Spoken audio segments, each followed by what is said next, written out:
मेरे अज़ीज़ वतनो अस्सलाम वालेकुम। मेरा नाम उमर है और आज कुछ नया लेकर आया हूँ। आप में से कुछ लोग इस वीडियो के बाद कमेंट ज़रूर करेंगे कि ये आपने विनविकी का आइडिया लिया है, एडबोलियन इस तरह की वीडियोस बनाते हैं। तो हाँ, इस चीज़ की जो इंस्पिरेशन है वो विनविकी और एडबोलियन से ही आई है। थोड़ा सा इसके ऊपर अगर बात करता हूँ तो गाड़ियों की स्टोरीज़ के ऊपर बात करूँ, because over the years there are lot of stories जो कि इंटरेस्टिंग स्टोरीज़ मुझे लगती हैं कि गाड़ियों से मुतल्लिक हैं और मज़े की स्टोरीज़ हैं। मैं कोशिश करूँगा कि गाए बगाए आप लोगों के साथ वो स्टोरीज़ भी शेयर करूँ। ये वाली पहली ट्राई करके देखते हैं, अगर आप लोगों के कमेंट्स अच्छे आए, आप लोगों को पसंद आई, तो इस चीज़ को आगे भी हम कंटिन्यू करेंगे। इंस्टाग्राम हमारा बैम व्हील्स के नाम से, आप हमें इंस्टाग्राम पे फॉलो कर सकते हैं और अगर आप हमारे फेसबुक कम्युनिटी ग्रुप को ज्वाइन करना चाहते हैं तो उसका लिंक भी डिस्क्रिप्शन में दिया हुआ है, आप हमें उस पर भी ज्वाइन कर सकते हैं।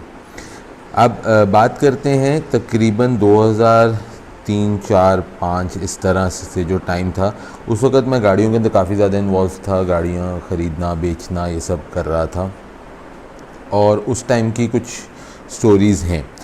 तो सबसे पहली जो आज एक स्टोरी आपसे शेयर करूंगा, इसका थोड़ा सा बैकग्राउंड देता हूँ कि 2004-5-6 के अंदर गवर्नमेंट की पॉलिसीज़ कुछ इस तरह से फेवरेबल थी कि आप जो चाहे यूज़ गाड़ी में आप इंपोर्ट कर सकते थे, जिसकी वजह से अगर आप आज भी देखें तो मिनी पिजेरोज़ जो 90s की हैं, 90s की सुपराज, RX-7s, 80s की करोलाज, 90s की करोलाज, आपको बहुत सारी गाड़ियाँ मिलेंगी जिनके रजिस्ट्रेशन 2005, 6, 7 इस तरह से हुई भी होती है।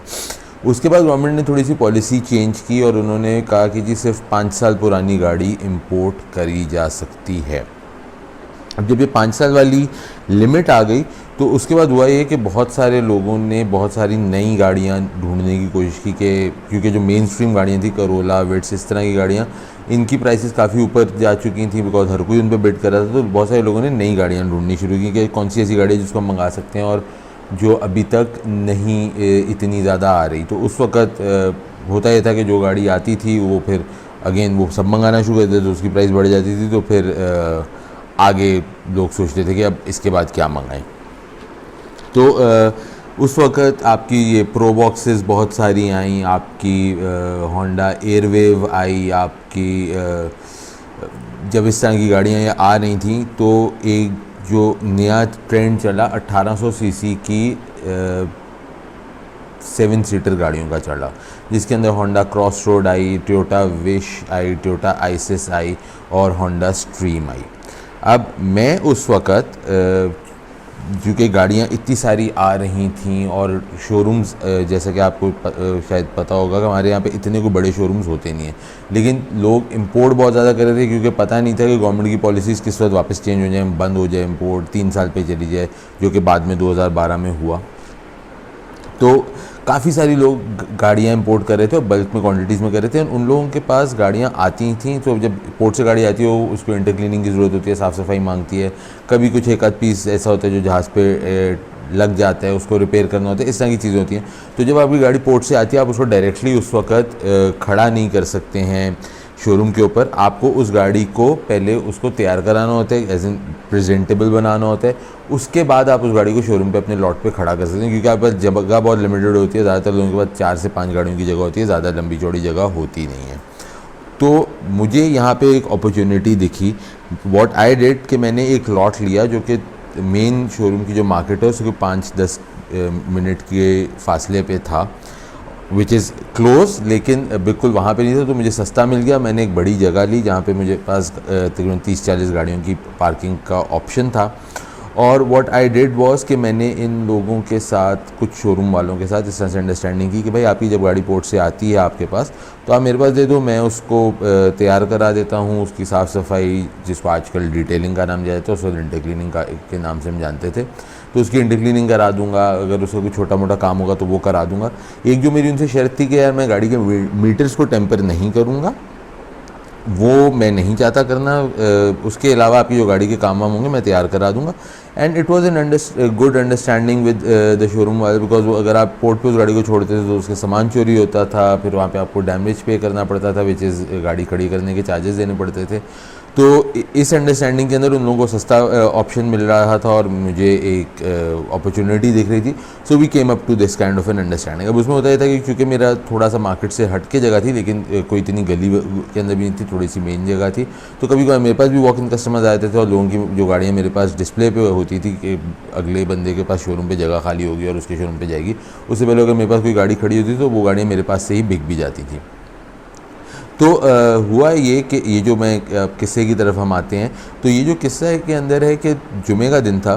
जुमे को नॉर्मली आप जो है नमाज के बाद 3 बजे के करीब जाते हो, क्योंकि सुबह के वक्त मार्केट ठंडी होती है। तो मैं जुमे के वक्त वही नमाज के बाद 2:30-3 बजे के करीब जब अपनी लॉट पे पहुंचा, तो मेरा जो असिस्टेंट था उसने कहा ये 2 होंडा स्ट्रीम्स हैं जो कि आई हुई हैं, फ़लाने शोरूम वाले की हैं, और इनकी इंटरक्लीनिंग वगैरह जो है वो सुबह मैंने लगा दी थी, अभी गाड़ियाँ ऑलमोस्ट तैयार हो गई हैं, तो ये इनकी कहानी है। Nothing out of the usual. उसने मुझे एक अपडेट दी, मैंने कहा ठीक है, मैं अपने ऑफिस में जाके बैठ गया। थोड़ी देर के बाद उसने मुझे कहा कि जी कोई बाहर आए हैं ये होंडा स्ट्रीम्स देखने के लिए। दोनों गाड़ियाँ ब्लैक कलर की गाड़ियाँ थी। तो किसी ने उसने मुझे कहा कि जी आप बाहर ये आए हैं गाड़ियाँ देखने के लिए, आप आगे गाड़ी इनको दिखा दें। मैं बाहर आया तो 2 अदद गाड़ियाँ थी, एक करोला थी, एक एकॉर्ड CL9 थी, जिसके अंदर से कोई 5-6 मर्द हजरात थे जो कि गाड़ी, मतलब कुछ मर्द थे कुछ बच्चे थे, इस तरह से वो गाड़ी देख रहे थे। तो उनमें जो साहब थे जो कि उनके बड़े लग रहे थे, उन्होंने मुझसे मुलाकात की, उन्होंने गाड़ी के बारे में पूछा। मैंने कहा जी मुझे तो अंदाज़ा नहीं है क्योंकि गाड़ी मेरे पास सुबह ही आई है। अच्छा, ऐसे मौक़ों पे होता है कि आपके पास जब गाड़ी होती है तो आप उस गाड़ी के मालिक बन जाते हैं। गाड़ी मेरी है, जी मुझे अभी अंदाज़ नहीं है कि गाड़ी सुबह ही आई, अभी मैं चेक कर देता हूँ। तो मैंने गाड़ी अंदर से खोली खाली चेक की, तो उसके ऊपर कोई 42,000 के करीब गाड़ी चली हुई थी। बॉडी वाइज गाड़ी साफ़ सुथरी थी, कोई इशू नहीं था। तो मैंने उन साहब को बताया कि जी मैंने इस तरह से गाड़ी है। इतने में जिस शोरूम वाले की गाड़ी थी मैंने उसको कॉल किया, मैंने उससे पूछा कि यार इस गाड़ी की ऑक्शन रिपोर्ट का क्या है, इसमें कोई आपने मीटर की टेम्परिंग या कोई बॉडी टचअप वगैरह है तो प्लीज़ मुझे बता दो। शोरूम वाले आपस में एक दूसरे को बता देते होते हैं। तो इन साहब ने मुझे कहा कि नहीं यार गाड़ी यही है, 4 ग्रेड ऑक्शन की गाड़ी है और इसकी ऑक्शन रिपोर्ट मैं आपको भेज देता हूँ। उन्होंने मुझे ईमेल कर दिया। उस वक्त व्हाट्सएप का इतना रिवाज था नहीं। ईमेल उन्होंने मुझे की, रिपोर्ट उसकी मैंने वो ईमेल का प्रिंट निकाला ऑक्शन रिपोर्ट का और उनको दे दी। 4 ग्रेड की गाड़ी है, 42,000 किलोमीटर चली हुई, ये गाड़ी है।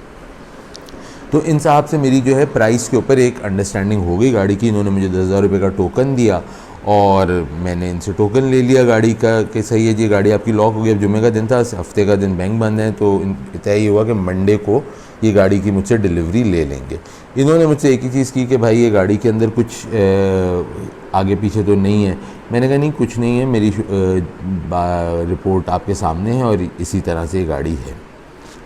अच्छा, फिर इन साहब ने मुझसे मज़ीद गाड़ियों की बात करनी शुरू की। अच्छा मैं तो गाड़ियाँ अक्सर ख़रीदता रहता हूँ, तो ये अगर मुझे गाड़ी भी मैं देख रहा हूँ, फ़लानी देख रहा हूँ, फ़लानी देख रहा हूँ।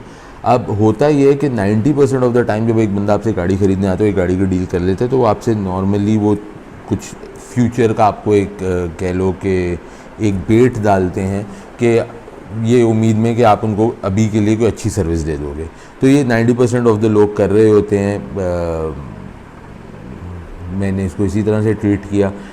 खैर जाते हुए उन साहब ने मुझे अपना विज़िटिंग कार्ड दिया। जब मैंने उनका विज़िटिंग कार्ड देखा तो मुझे ये रियलाइज़ हुआ कि this guy is a big thing. उन एक बड़ा ब्रांड है जिसको ये ओन करते हैं। बचपन से हम उनकी प्रोडक्ट्स देख रहे हैं, पाकिस्तान में और पाकिस्तान से बाहर उनकी प्रोडक्ट्स जाती हैं। तो आई रियलाइज़ कि ये बंदा जो है वाकई में गाड़ियाँ ये जो बात कर रहे हैं इसे बात नहीं कर रहे, ख़रीद भी रहे। ही सेड कि यार मुझे आपका बात करने का, आपका काम का अंदाज़ अच्छा लगा, तो मैं अभी फ़लाने शोरूम वाले से अब तक गाड़ियाँ ख़रीदा था, but now I would like कि मैं आपसे भी कभी कभार गाड़ी कभी आपसे ले लूँ कभी उससे ले लूँ। मैं कहा ज़बरदस्त। नाउ आई वॉज एक्साइटेड कि यार ये तो एक परमानेंट कस्टमर बन रहा है। तो खैर वो चले गए, गाड़ी हमने लॉक कर दी। अब संडे की रात को मुझे उनका फ़ोन आया। उन्होंने कहा कि यार ये जो गाड़ी है ये वही है जो हम बात कर रहे हैं। मैं कहा बिल्कुल वही है। देखिए यार क्योंकि मैं नॉर्मली उस बंदे से ख़रीदता था, इस दफ़ा मैं नए बंदे से खरीदूँ तो I am a little sceptical.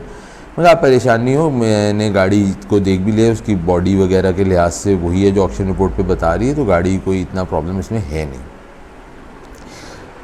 Monday को दोपहर में ये साहब मेरे पास आते हैं और इनके साथ एक और साहब हैं। जो दूसरे साहब हैं उनको मैं जानता नहीं था, but I knew of him कि ये फ़लाने शोरूम का ओनर है जिसका उन्होंने जिक्र किया था कि उसको पहले गाड़ियाँ ख़रीद रहे थे।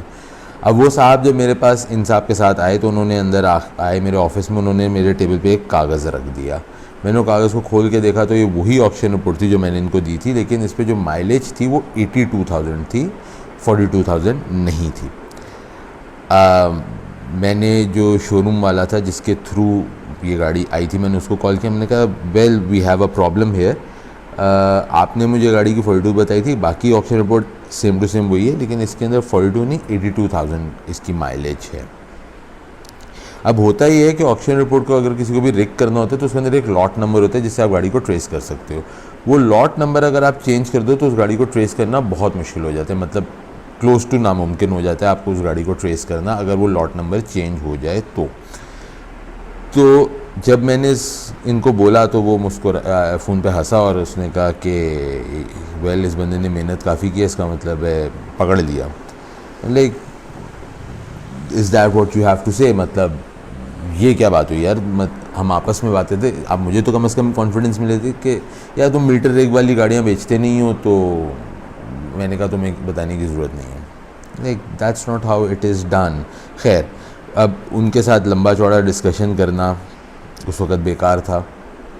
मैंने फ़ोन रखा और इन साहब का रेपुटेशन का जो होना था हो चुका था। मैंने इनको एक उनका जो चेक था जो उन्होंने मुझे 10,000 रुपये का टोकन दिया था, मैंने अपनी चेक बुक निकाली, अपना पर्सनल चेक काटा उनको 10,000 रुपये का। मैं कहा जी आपका टोकन वापस हो गया बिकॉज गाड़ी वो नहीं निकली जिसकी हमारी बात हुई थी।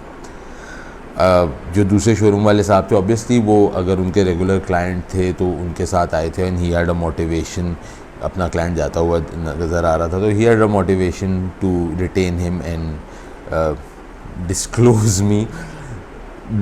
आई was not happy that day, लेकिन मैंने एक सबक ये हासिल किया कि किसी पे इस तरह ब्लाइंड ट्रस्ट नहीं करना चाहिए इन चीज़ों पे। आइंदा कभी भी कोई ऐसी चीज़ हो तो ख़ुद से उसको वेरीफाई किया जाए।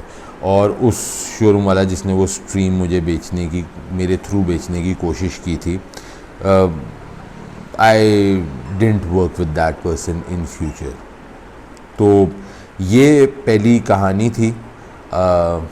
मुझे नहीं पता कितनी इंटरेस्टिंग थी और कितनी बोरिंग थी, ये आप लोग बताइएगा कमेंट्स में कि आप लोगों को कैसी लगी, और इस तरह की स्टोरीज़ आप लोग अगर चाहते हैं कि मैं फ्यूचर में भी लेकर आऊँ तो ज़रूर बताइएगा। अपना और अपने घर वालों का ख्याल रखिएगा। अगली दफ़ा तक के लिए अल्लाह हाफ़िज़।